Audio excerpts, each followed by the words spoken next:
I'm Chris from Craving Strange. You're watching Strangerhood TV.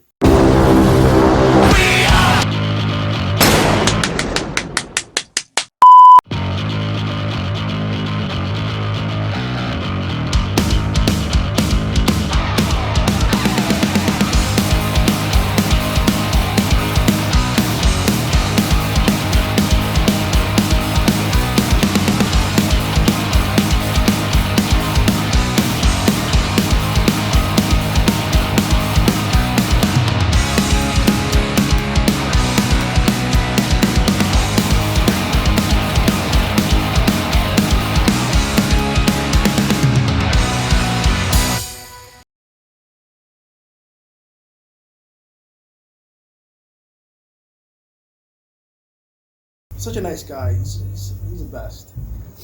He's so easy to work with. I've never really worked with like a producer and he's just brilliant the way his ideas, and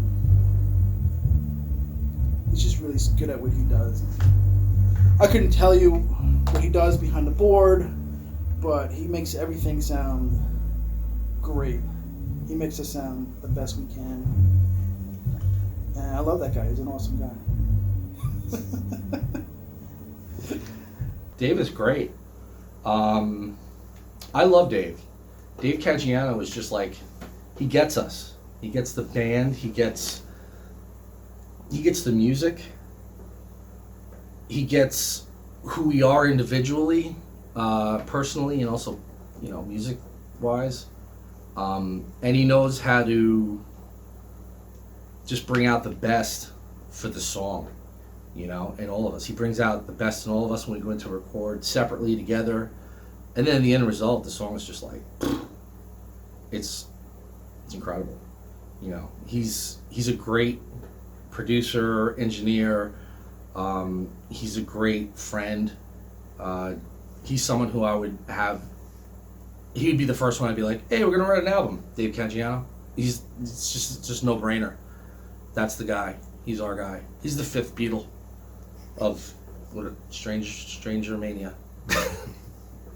Working with Dave was an amazing process. Dave he's awesome. He's a genius. He gets the band. He understands.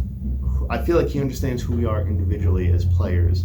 Because the funny thing about Dave was I met Dave when I was, I think, 19 or 20 years old. One of my friends' bands was recording, and they invited me along to go to the studio, and that's when I met Dave. And going back to Dave's to record for Craving Strange a bunch of years later, over 10 years later, now it just was like a little blast from the past for me, but it just encouraged me to know that, like, I remember how great those records sounded when I heard them, and I knew that guy's got it, man. He has an ear, he has a talent.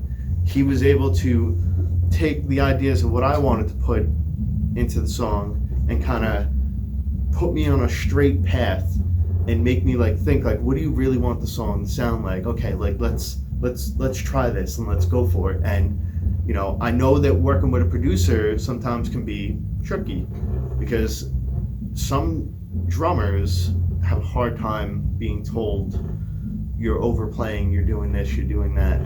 And for me, of course there was that little bit of, fear inside of okay, well, what if I want to do something cool in my head, but they're like, oh no, it's too much.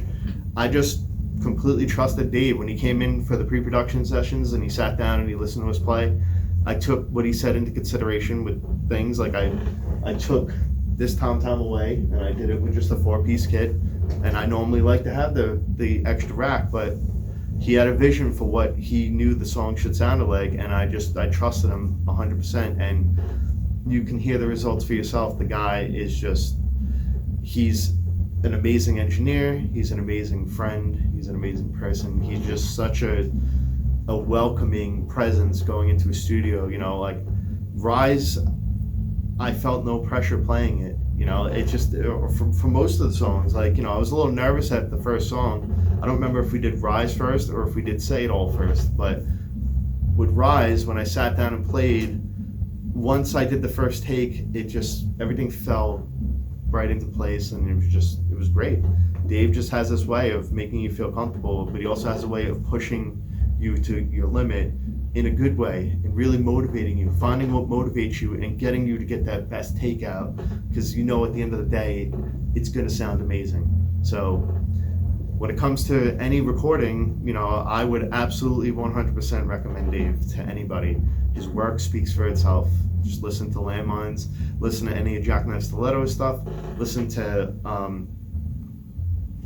just all these great bands that are recorded with Dave. Working with Dave has been a very rewarding and easy experience. The history of this band and recording has been very much DIY. We've, from the beginning, done all of our own tracking, all of our own recording, all of our own design elements, t-shirts, logos, things like that, our own website design, our own booking. We're our own record label. We're our own merchandising company. We're our own advertising company. Everything has been handled DIY for this band since the beginning. Now, when Dave came along, I've known him for many, many years.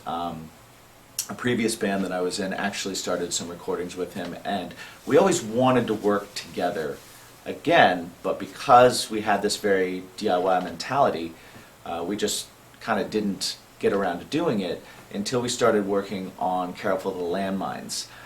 He had been kind of talking to me about, I really want to work on a Craven Strange record.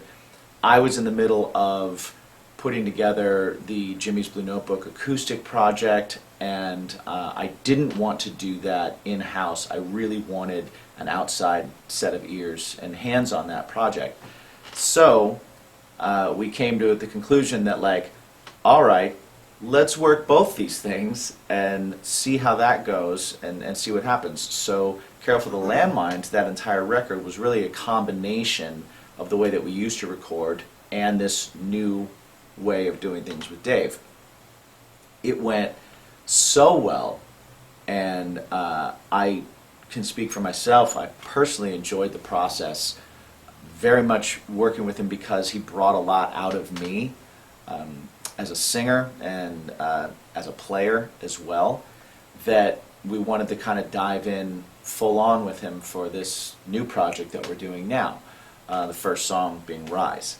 So this was the first time that we brought him in also as a producer, coming in the studio and being kind of like a fifth band member, and being that outside set of ears and being that other voice to kind of direct and say, hey, hit that again, do that again, try this, try that, or to bounce ideas off of. Sometimes when you're in a band, there's a lot of ownership of parts and ideas, and that level of ownership and passion can start to take over the level of, is this the right thing to do? And you don't even realize that that's what's happening. Maybe it isn't the best thing for the song, but because I work so hard on it and because it's so forward in my head, it has to be this way. And getting that extra person to come in and go, hey, maybe do take a step back and listen to it this way. Maybe try this. Maybe don't do that, was invaluable to us in becoming better songwriters, at least, especially for me, just because now I can look at it in a different way. And he really helped a lot with that. He's got a really good grasp of our band and our sound, and he's really, really good at, when you speak to him, he gets the idea of what you're going for and starts to share that vision, and then it's just like a perfect, harmonious relationship. So working with him has brought the band's sound to another level, has brought my writing to another level, and has brought the band as a whole writing together to another level too. So I think it was a huge next step for us, and it was the right next step for us also.